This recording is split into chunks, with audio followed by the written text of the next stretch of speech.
sure. Neither Tanongin niyo yung 7. Bakit nga ba?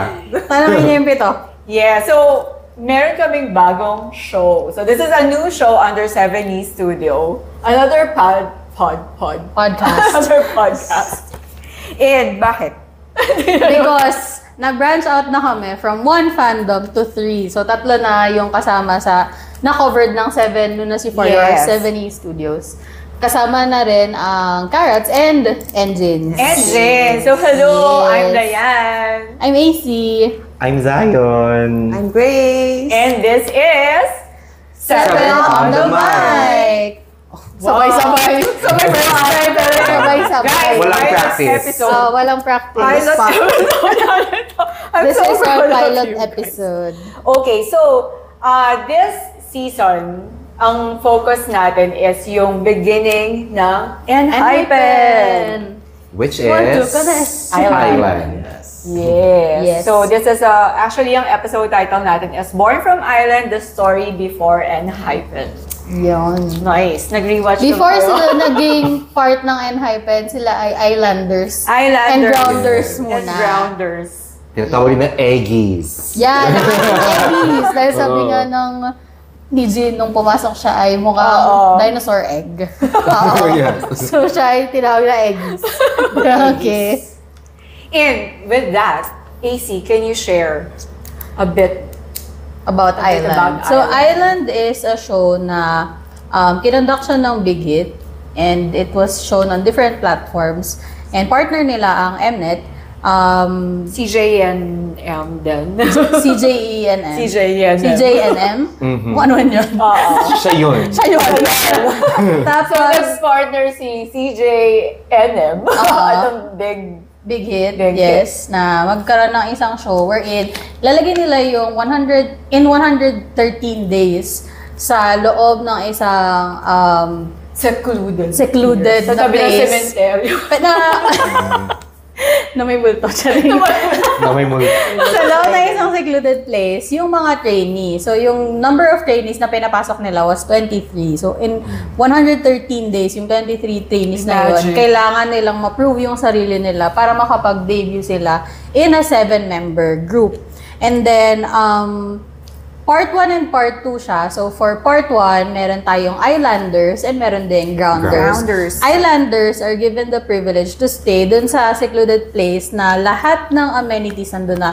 Practice rooms, food, lodging, nandun na siya lahat.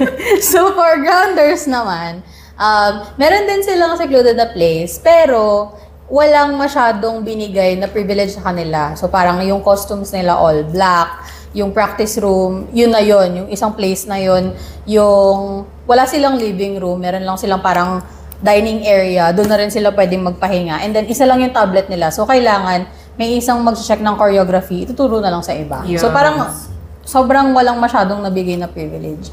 Yun yung concept ng Island. And then, part 1 and part 2 siya. For part 1, ayun nga, may Grounders and Islanders. For part 2 naman, merong top 12, final 12, tapos doon pipili ng 7 members na magde-debut. Ayun, yan yung background ng Island. So that is, ayan ngayon. Ito na. Ano ang mga first impressions natin? So mga, well, Islanders pa lang sila nun.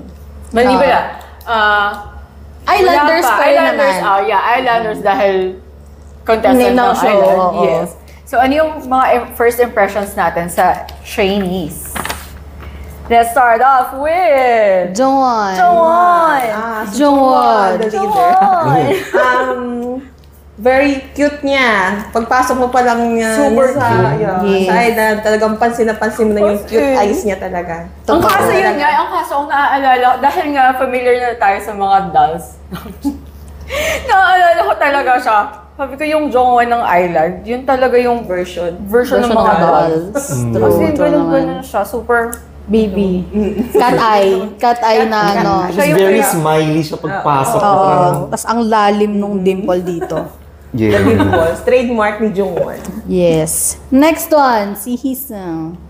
Hisung ang bias ng lahat ng Island. Yes, actually, so siya ang bias ko. Si Hisung at saka si Jongwon ang bias ko sa Island. And si Isong naman, well, in-introduce talaga siya as the ace. Dahil big hit ace. Like, magaling sa lahat. Tapos pagpasok, ang pogi niya. Yung, may magaling sa, yung Starstruck. diba? Na-starstruck yung mga Starstruck.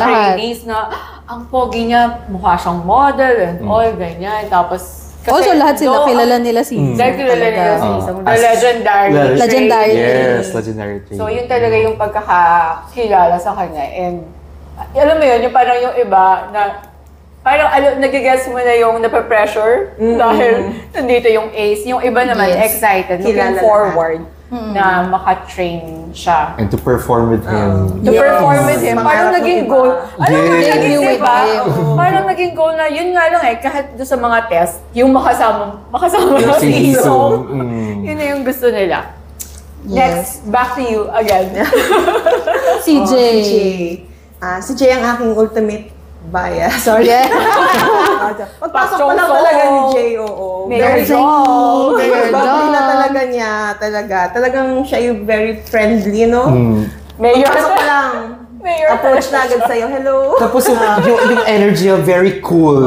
Parang, Well, kasi, alam naman natin, dahil Dahil medyo matagal na rin siya as trainee, no? gusto niya talaga yun, maging cool person. yeah. Okay, ang next naman, ang Oh my pinakamahal. Si Jake. Jakey. Si Jakey. Si Jakey, nakatabi ko ngayon. Yeah, si Songhon katabi ko ngayon. Palit na kami ng Nagkapalit Si Jakey. Well, Yes. Jake is my bias.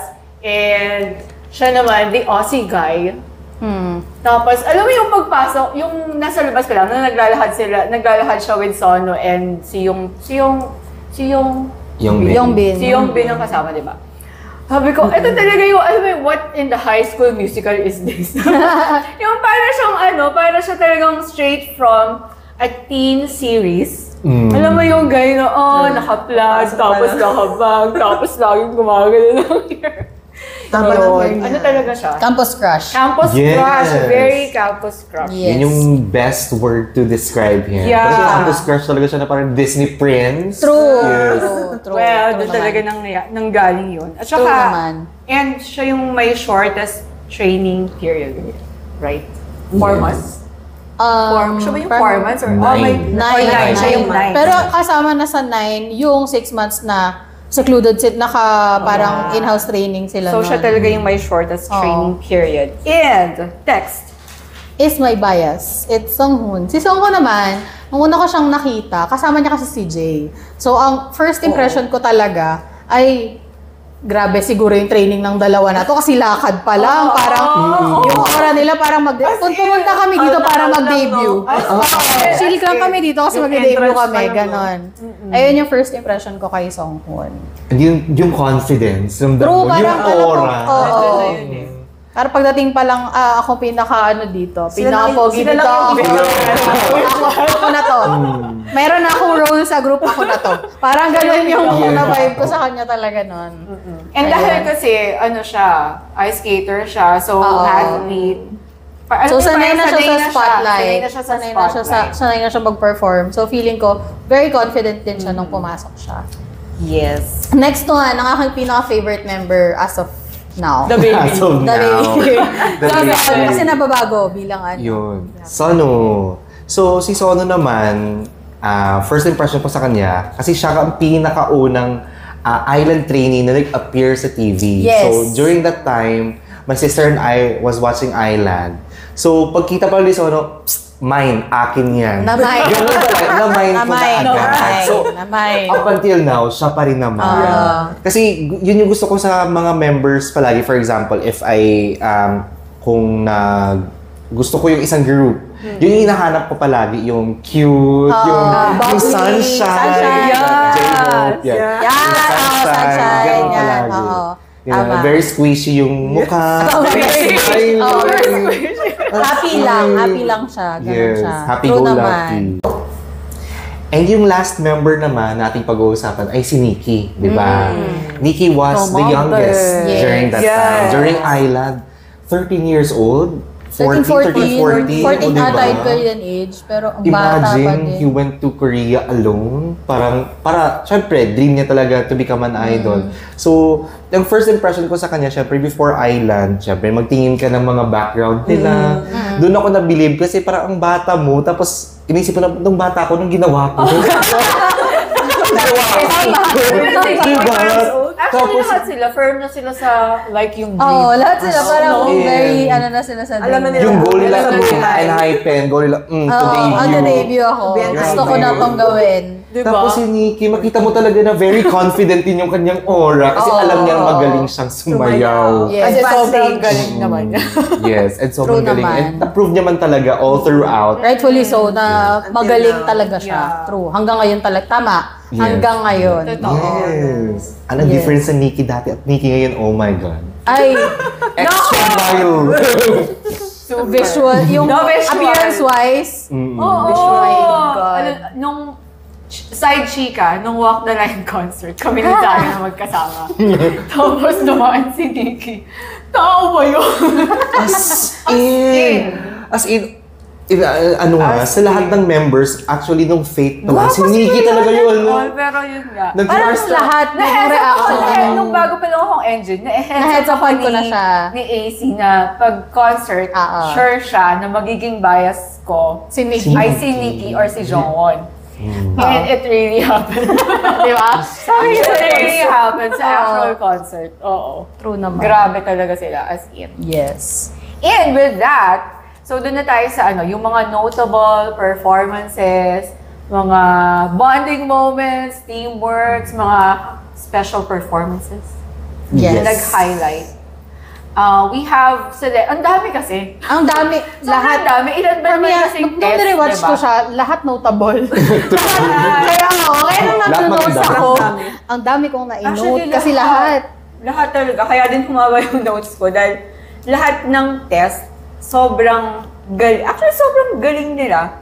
So, True. kahit yung mga yung mga mabababa ang scores, it doesn't really matter. Kasi yung buong group performance, parang, alam mo yung parang ready to debut na. Yun talaga yung maganda dun sa, nila, sa training nila. And I think it's also because iba rin yung teamwork. True. Yes. Right? Kagaya na lang nung sa Fake Love. Ay, naku. Diba? Ay, oh So, my God. ito na yung nasa part 2. First test ng part 2. So, this is the BTS, BTS test. test.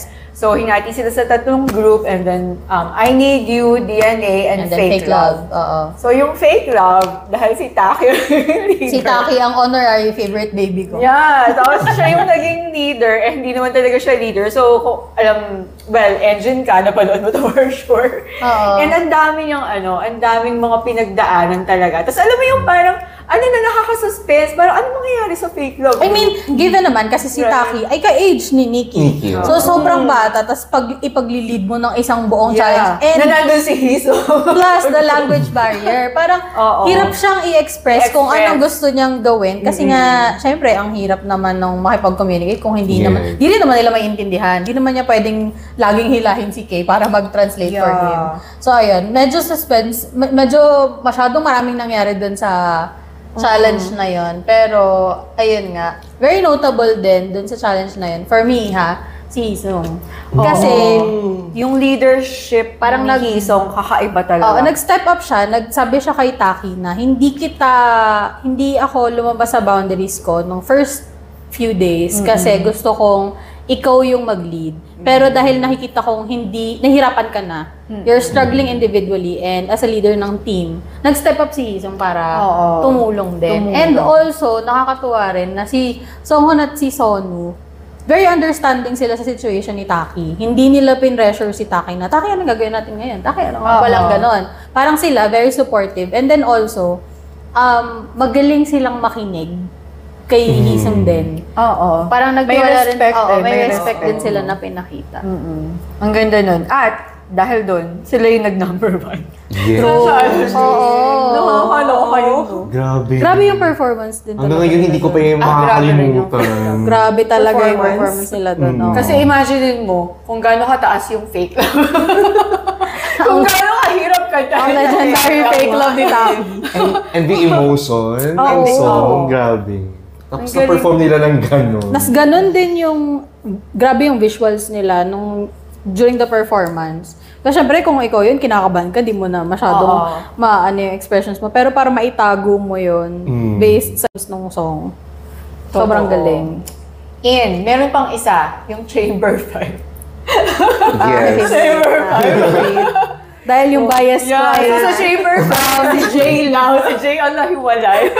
At saka si Nikki. Dahil bigla po siyang napalipat sa Chamber 5. Bigla Ang siyang leader ng nagkaroon ng kabilang group. nagkaroon siya ng mental breakdown. Grabe talaga yung grabe yung mental breakdown ni Sa Song. mundo. Yung parang feeling mo talaga yung kaluluwa niya. Parang anong gagawin ko sa life. Dahil naman ni Sono. Yes, it's because of Sono. Pero maganda yung decision ni Sono na kuhanin si Sono. Tama naman. Taas Tama ng naman, score ni Song may reason dun eh. naman din kasi. Tama yung na mabilis make up. Yun nga lang, kinuha niya yung leader ng kabilang group. So nagulo yung kabila tuloy. Nahirapan And na. pwede rin maging strategy ni Sono. True. Diba? Pwede. Naman. Oh. Pero smart move yun kung Yes. talagang strategy niya rin yan. Kasi syempre magugulo yung kabila. Yes. Plus points na sa kanila yun. Kasi ang mahirap dun, hindi naman lahat sila. As in, dun sa group talaga, di ba? So, wala na si Taki. Kaya nga napapunta si Songhon kasi nawala si Taki. So, hindi lahat ng members ay magaling mag-edit. So, yun talaga yung main problem, di ba? Eh, si Jongwon, given na Cute ganito, siya. cute siya. Pero hindi niya kaya. Hindi niya kaya yung Cringe ganong na expression. yun lahat. Si Hisong naman, what I admired about Hisong nung Chamber Sino rin 5, niya talaga? gusto niya talaga yung Chamber 5. Kasi para, as an idol, kailangan doon niya Mapakita. matutunan yung ganong concept. So sabi ko talaga, iba din talaga yung mindset kasi ni Hisong nung All Nagulat Throughout na ako. Island. Kasi nagulat ako nung sinabi niya yun, na gusto niya sa Chamber 5. Kasi in-expect ko doon siya sa kabila talaga. di ba? Ayun. Yun. And then si Jake na during evaluation, naka-receive siya ng negative feedbacks, pero hindi niya yun tinake personally. Parang sa kanya, tinake niya yun as something to improve. Tapos nagpatulong din siya kay Sonu kasi kinention din naman na kinabahan ka ba? Kinabahan din ako. Kinabahan ka ba? Natakot din ako kay Sonson. Kasi ano talaga siya, parang pinpoint niya talaga si Jake na kailangan niya i-express yung sarili niya. expressions, Oo. no? Pero ang galing ni Nag-work Jake doon naman. Nag-work dahil sa salamin. Oo. Plus, sabi rin ng producers na kaya niya pala yung ganong concept. Parang kahit anong concept pala ipagawa mo sa kanya, kaya naman talaga niya. Yes, kaya niya. At dahil doon, sa Flickr, the legendary Flickr, na sabi nga ni Sonson Doc ay that was a very polished performance. Kasi Yes. grabe yung Flickr na yun. Ready na siya. Ready na sila actually, yung Oo. group na yun. So, parang Na-highlight din kasi doon kung kung gaano sila kagaling individually, lalo sa pagsayaw. Kasi nagkaroon talaga sila ng individual moments. Tapos nung evaluation na, dahil nga medyo mahirap din yung choreography since meron ding dancers na involved, mas naging parang mas na-challenge sila na gawin yung best nila. So nung performance, napakita naman nila na sobrang ganda nung kinalabasan. yes. Special bonding moments. Meron ba kayong... Special bonding, meron pala actually. Yung part na nagpakita sila ng messages sa labas ng island. From the fans. Yeah. And from the members. Kasi, Ay, no, si Jane na naman ako. Writing letters to everybody. yun yung part yun yung legendary na Tono at Hidungi. Yeah. Super nice. And yung isa sa favorite parts ko. Okay. Yung KJ naman, as you say. KJ, maraming moment kay Jay. Sobrang dami yung moment. Though, half pa lang yung napapanood ko sa Island. Napansin ko naman sa kanya yung pagiging leader niya sa group niya, kung saan man siya ma-assign na group. Kasi siya yung tinatawag nilang daily life leader. Yeah. True. The mood Feeling ko maker wala of din siya everybody. maglalaba. Actually. Very helpful kasi siya. Diba? Sa, halimbawa may nag-struggle yung isang member. Willing to help siya. Ni one time na halos lahat yata tinuruan niya ng step sa test. Yung pagod na siya. Pagod na pagod Sinabi na. kay Sohun. Tapos Parang anim na yung tinuruan ko ngayong araw eh. Sabi niya eh. Anim na yung tinuruan ko kasi ngayong araw. Sabi niya talaga. Sabi sa turuan mo din ako. Oo, turuan. siya naman willing to help talaga. Kung kahit kanino. True. Yan, nakakatuwa naman sa kanya kay Jay. Feeling ko din, for all the trainees, siya yung isa sa pinaka-unforgettable na co-trainee. Tingin ko daw. Diba? Daming maaalala sa kanya. True. Next naman. Solo, Zion. sa Enhypen. Siguro, ang dami kasi, di ba? Ang daming unforgettable moments. Siguro para sa pito talaga, yung one time na nasa kitchen silang pito, yung magde-debut na pito. Di ba? Grabe yung nangyari. Fate talaga. Ito na sa screenshot. Ayan yung screenshot. Ito. Ito. Tapos parang ang kulang pag wala yung isa, no? Parang ganun yung feeling. And syempre, as a solo bias, yung naging number 1 siya. Unforgettable talaga sa akin yung mga moments na yun, di ba? True naman. Yeah. Like, sobrang galing din kasi talaga ni Sonu. Parang the time na bumababa lang siya ng ground, dahil voted siyang bumaba. Pero actually, for the performances, talagang mataas yung scores niya. Yes. Very good si Sonu dun sa part na yun talaga. Very zira na. Keep up the good work. So, eto na. Dun sa final announcement, nung tinawag ang... Sige, dun tayo mag-focus sa bias. Nung tinawag ang bias mo, ano yung reaction mo? Actually ako, wala akong reaction kay Songhun kasi alam kong papasok siya. Ang reaction ko ay na kay Sonu.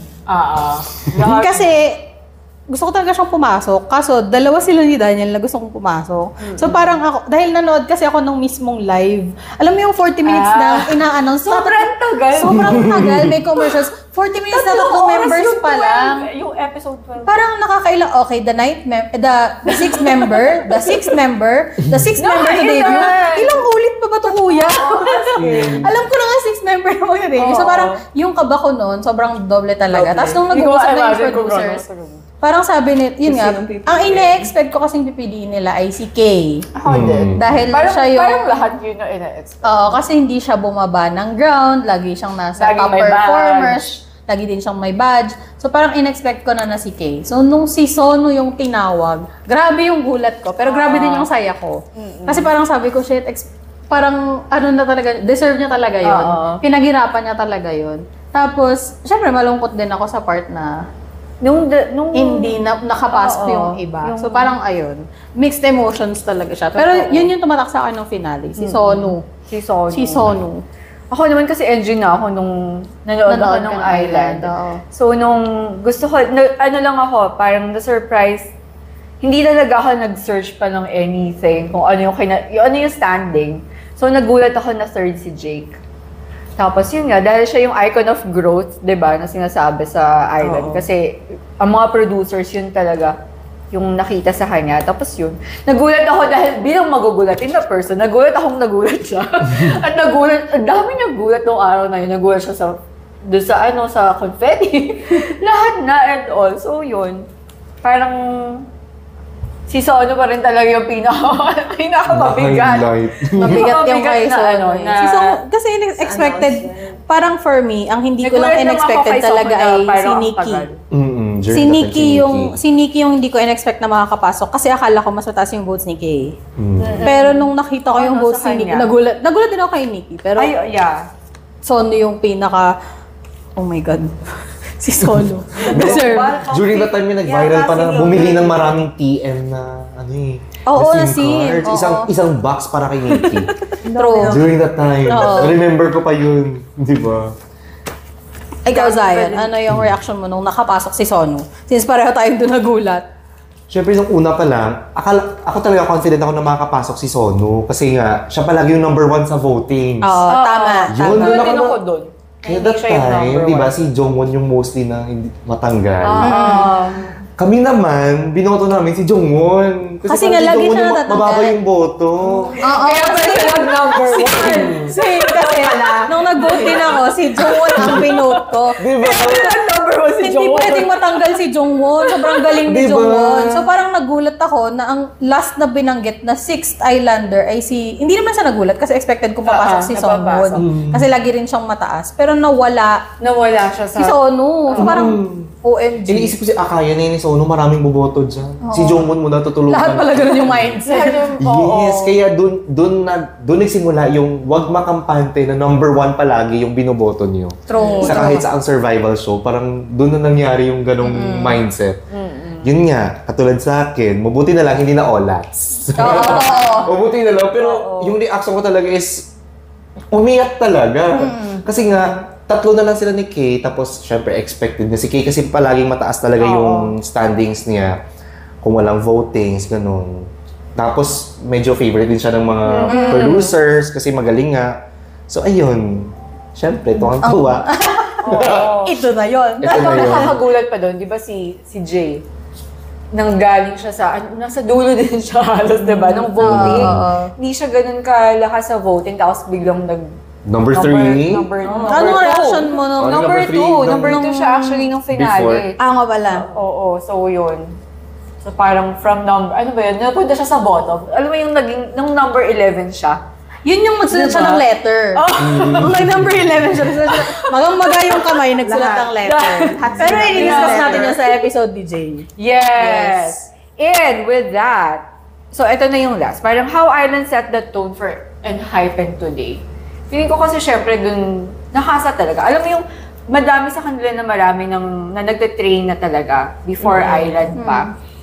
But iba yung, palagi din sinasabi ni Bang Pavilion na iba yung experience nyo sa Island.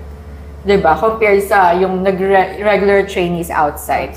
So, feeling ko talaga super laki nung, kasi ang laki ng pressure eh. Diba? So, I think it really helped them din. Parang ang dami yung mind conditioning nila ngayon as Enhypen members. Feeling ko malaking factor doon yung dahil nanggaling sila sa Island. Like, Tama yung all of the sinabi mo. things na Kasi, pinagdaanan. Ngayon, parang lahat tayong engines. Medyo, syempre kapag ganitong sobrang dami nilang schedule, parang tayo, pagpahingahin nyo naman. When in fact, gusto nila yung ginagawa nila. And feeling ko, Actually, malaking factor yung Island doon. Kasi na-train sila na hindi tumitigil. So feeling ko, isa siyang malaking factor talaga kung paano nila i-handle yung workload. Oo. Yun eh. Dire-diretso yung pressure. Yung pressure, totoo. Every test.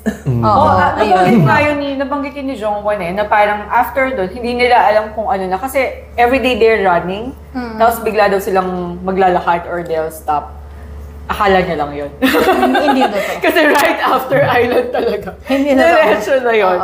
So, yun. Tapos may actor din na nagsabi na sa lahat na napanood niya ng mga survival show, yung Island talaga daw yung pinaka intense. Yung mga trainees daw talaga, Yung batak na batak. Quality trainees.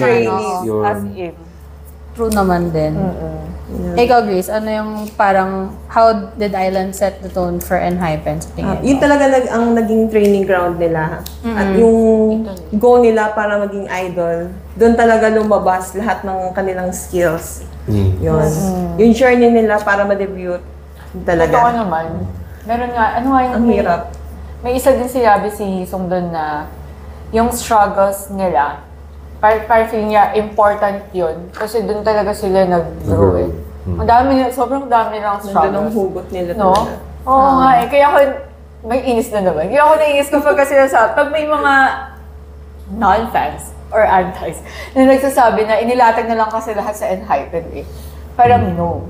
Kung alam niyo lang yung pinagdaanan nila sa Pinaghirapan nila talaga Island, yun. pinaghirapan Kung ano sila nila. ngayon. Yes. And kaya doon nakaka-proud. And when Si Zion muna pala. Zion, ano sa tingin mo yung nagawa ng Island sa Enhypen, personally? Personally, kasi, di ba yun nga yung sinabi ko, grabe talagang training ground yung Island. Kasi there are 2 parts, di ba? Part 1 pa lang, medyo duguan na nga to become part of the top 12. Then paano pa yung top 12 na lahat talaga sila batak na batak, lahat magagaling, walang tapon. Tapos yun, doon pa lang yung gigil nila nung Island na kailangan kong mag-debut. So magtitrain. Tapos wala silang pahinga. For example, may mga performances sila. Tapos may isa na naman, may mga special performances doon. Tuloy-tuloy yung Sunod training. talaga. Kaya gumagaling sila ng gumagaling hanggang ngayon. Sobrang galing nila. Sobrang nakaka-proud yung Coachella. True. Pasok Island to Coachella. Grabe talaga yun. Grabe ang Coachella. Yes. Parang doon na talaga, alam mo yung, hindi, nakakatuwa kasi dahil syempre sa island, sinet nila yung pag-reach sa dreams nila. But they didn't stop. When Island was over, as Enhypen members, meron pa rin silang dreams. Diba? Na, syempre lahat naman ng idol groups, ang dream maging number 1, makakuha ng DESA, ganyan-ganyan, mag-top sa charts. So sila, patuloy pa rin sila dun sa dreams na gusto nilang ma-achieve. And either malaki man yun or maliit na dreams. Ang important kasi dun is hindi pa rin nawawala yung passion. And sabi nga, nag-stick sa akin yung reminder ni Bang PD na tandaan nyo yung moment na to, yung nung finale, kung ano yung naramdaman yun nitong moment na to hanggang sa sa pag-debut nyo, balikan nyo lang palagi yung instance na yun. Yung moment, yung final episode. And I think, malaking factor na nababalikan din nila ngayon. How they worked hard for their dreams. And with that, tapos na tayo sa episode 1! Yes! Success! This is our pilot episode. Marami pa tayong episodes dahil ang episode 2 ay Magpo-focus kay Joan! Joan! Leader Joan muna tayo for episode. Leader 1. Yes. And since tapos na rin tayo for episode 1, marami pa kaming gagawin. So stay tuned and follow us on our social media accounts at 7 Unos Euphoria. We rebranded into 7E or 7NE. So i-follow nyo lang kami doon. We're announcing a lot of activities, events. Join lang din kayo. Also participate in some of our giveaways. Also comment on our posts. And yeah, follow us on all other platforms. Follow us on Spotify and also subscribe on YouTube and everywhere. Kung saan nyo man mapapanood ang podcast episode na to. Thank you. Thank you for tuning in. Thank you so much. Thank you so much, guys, for your time. Until next time, this was 7 on the Mic!